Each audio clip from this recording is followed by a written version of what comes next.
Xa está todo arranxado e a piques de que comece o Arte Lucus en un dos puntos neurálxicos da celebración, o campamento da Cors Lucensium, que asenta cada ano na Praza Maior.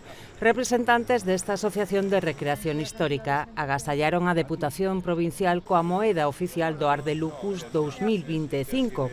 A deputada de Turismo recolleu o presente.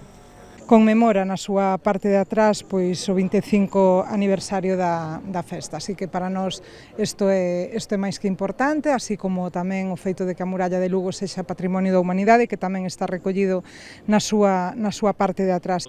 A Cors Lucensium emite unha moeda conmemorativa desde hai xa 15 anos.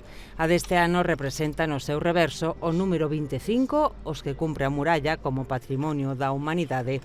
O xabarín, símbolo da Cors, é unha lenda romana. No anverso, o emperador Aureliano mandou, a través dun edicto, a todas as cidades do imperio que adoptasen medidas de autoprotección, entre elas a construción de murallas, unha delas era Lugo. O Arte Lucus comeza o xoves día 12 e prolongarase ata o domingo 15. 4 días onde haberá máis de 300 actividades para maiores e pequenos.